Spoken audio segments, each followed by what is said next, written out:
Hey there neighbors, Kevin here with eTrailer, and today we're going to be taking a look at and showing you how to install the CURT Class 3 Trailer Hitch Receiver here on our 2021 Jaguar F-Pace.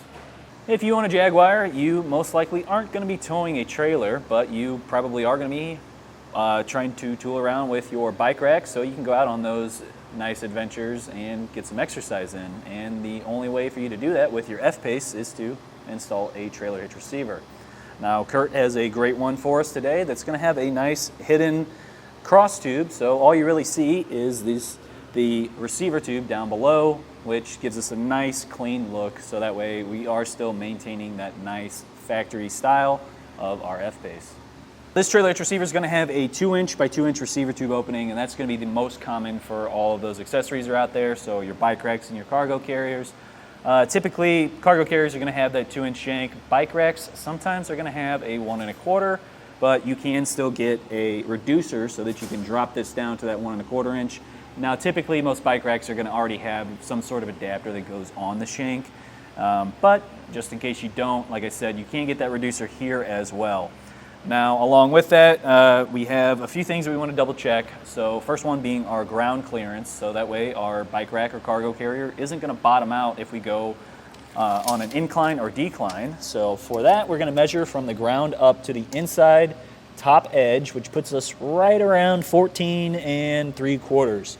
So typically we want to see about 12 inches. With us being at 14 3/4, we've got plenty of ground clearance. We don't really need to worry about our accessory bottoming out. If we were below that 12-inch mark, that's where you'd want to probably get some kind of adapter so that way you can have it raised up just a bit. Now, the next thing here is most bike racks and cargo carriers can typically fold up to give you a little bit less length. That way, if you're trying to park it into the garage or maybe get into a parking spot somewhere, you still can. So for that measurement, we're going to measure from the center of our hitch pin hole out to the furthest point on our fascia, which looks like it's right around 3, maybe 3 1/4 inches. So honestly, that's pretty good. The way to double check that with your accessory would be to measure from the center of the hitch pin hole in the shank to the closest part of that accessory once it is folded up. So if you are 3 1/2 inches or more, you're probably going to be pretty good and not have to worry about anything kind of touching on here. Now on the bike racks, you might want to just double check with the wheel holders. So some of those holders or hoops can have kind of a large plastic piece to kind of really grip the wheel, and sometimes those can stick out a lot further. So just because the center isn't touching doesn't mean some of those wheel holders might not, as well. Along with that too, we also are going to need to pick up a 5/8 hitch pin and clip, because that's not going to be included with our trailer hitch, but most of the time that is included with your accessory. I typically recommend getting one that's anti-rattle and locking. That way you don't have to worry about anything rattling around at the back, maybe causing more stress and wear and tear on it. And then also with the locking feature, then you don't have to worry about anybody taking off with it. Now, if for some reason you do want to tow a trailer with your F-Pace, you still can. You just want to make sure that your safety chain loops are going to be large enough for both styles. With our S-hook, we got no problem at all. These loops are really nice and wide, so there's no way that's going to bind up.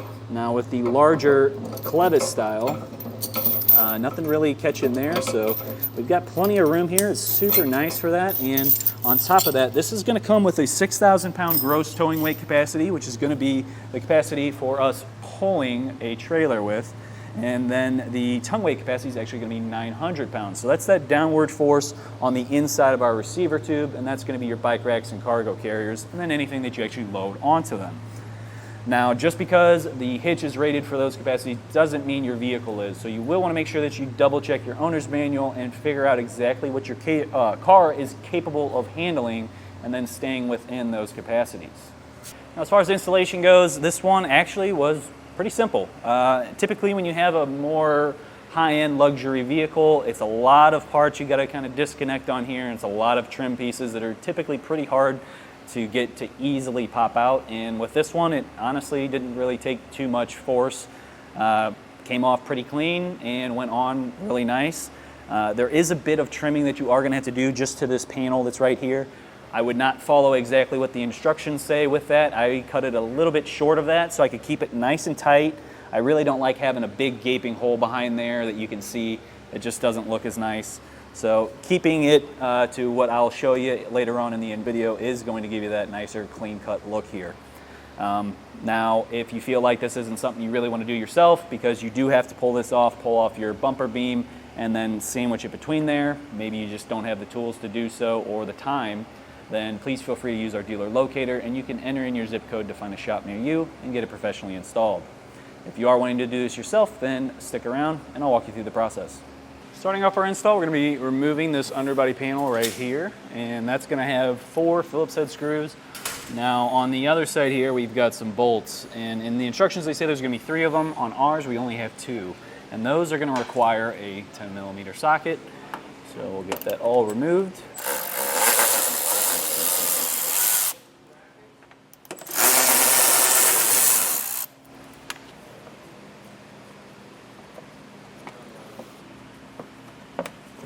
And then with each fastener out, we can pop out the 2 little tabs and set it aside. Inside of our wheel well on both sides, we're going to have 2 screws that we're going to pop out, and those are also going to be a Phillips head, so you'll want to make sure you have a nice little stubby one so you can actually get in here.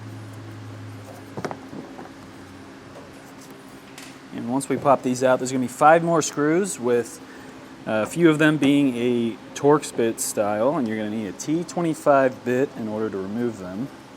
These are all hidden behind our wheel well liner here. We look down at the bottom, there's a screw right here. This is going to be a Phillips. And then there's this accent trim piece right here. There's going to be 2 inside of that. And then there's another screw that's running up from this portion of our fascia into the actual body, and that's what ties that together. So we'll have to actually remove this piece first so that we can actually get access to that screw. So I'm going to start down at the bottom and work my way up.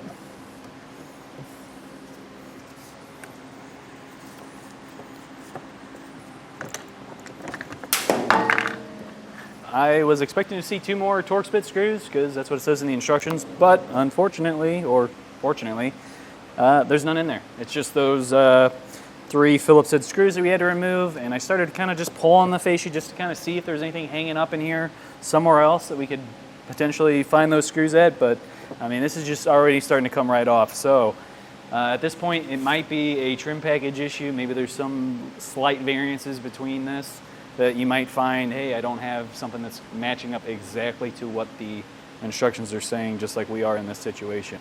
We are going to be popping out this plastic cover right here, and there's a push pin that's on it on both our driver's and our passenger's side. We'll just pop that right on out.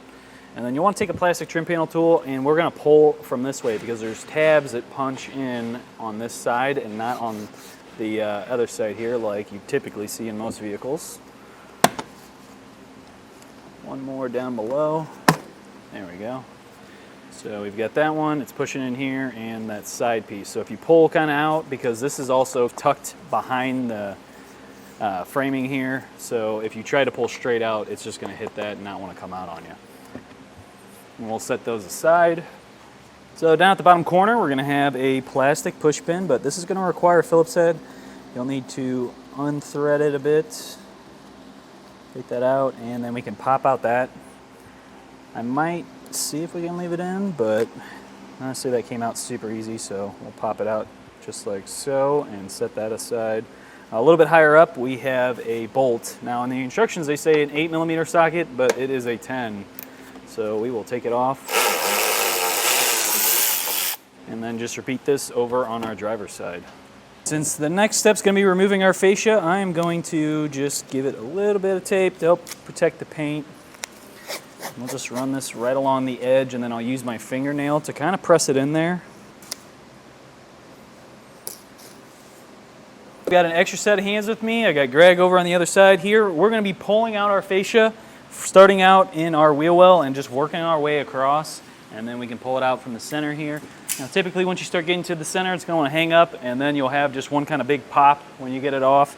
But you got to be careful because there are going to be some wiring connectors that we're going to have to disconnect. So we don't want to yank this out too hard and then pull on that wiring. So just do it nice and slow. As you can see, this honestly came off super easy. So here's one of our connectors. It's got a little red tab on it. We're going to need to push up on. Got another harness that's coming in and connecting right here. We'll push up on our tab here.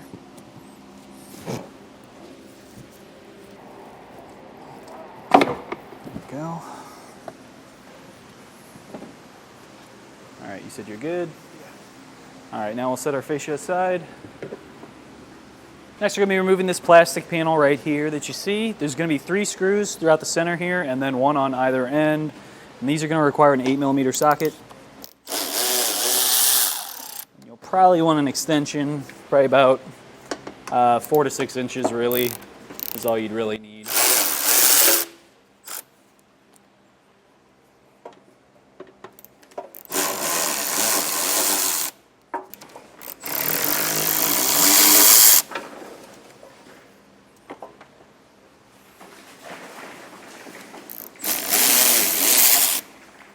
Looks like we got a push pin fastener, but they've got some tape over it. Let me kind of break through that, and then we'll just set this off to the side. We are going to be removing our bumper crash beam here, and there's going to be 4 bolts per side. You're going to need a 21mm socket. We're going to pop each one of these out, and then we'll pull down our bumper beam, and then we will slot our hitch into place, put our bumper beam back on, and we're going to be reusing the same exact hardware.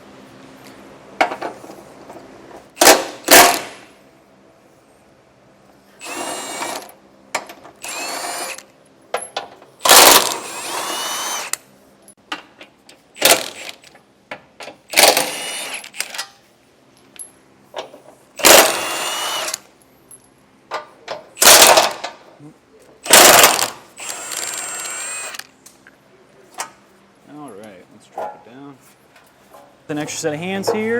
I'll line up my hitch and my bumper beam. Get a couple threads going on here to help hold it up.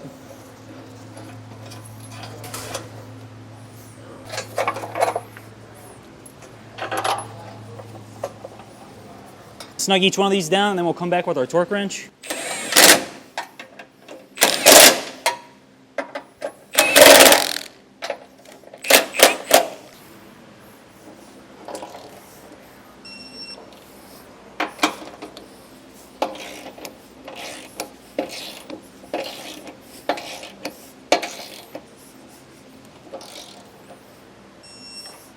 Now we have all of 8 of our bolts torqued down. We're just going to be reinstalling our fascia in reverse order. So you just repeat those steps backwards and you'll be all good to go.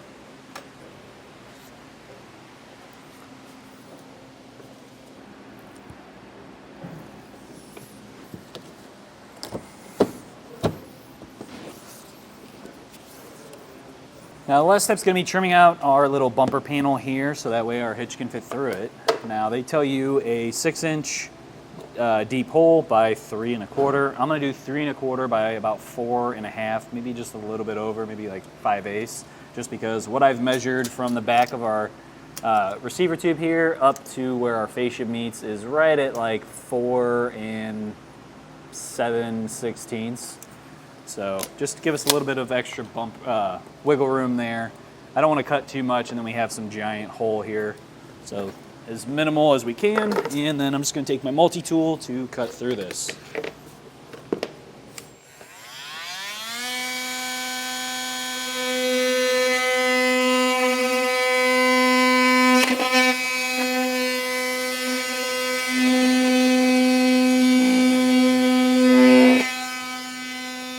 Once we have that cut out, we'll then come back with our razor blade and just scrape off all the little burrs. And I'm about maybe 1/8 of an inch back from the back of the tube, so definitely would not cut it the full 6 inches that they say, because then you're going to be way down here with a giant gaping hole, and that doesn't look as good. So do a 4 1/2, maybe 4 5/8 hole, and then a 3 1/4 inch wide to actually get the receiver tube plus the 2 brackets that are coming down, welding that up to the cross member. And then now that we have that in place, we grab our hardware, and this was the 10mm bolts and those 4 Phillips head screws.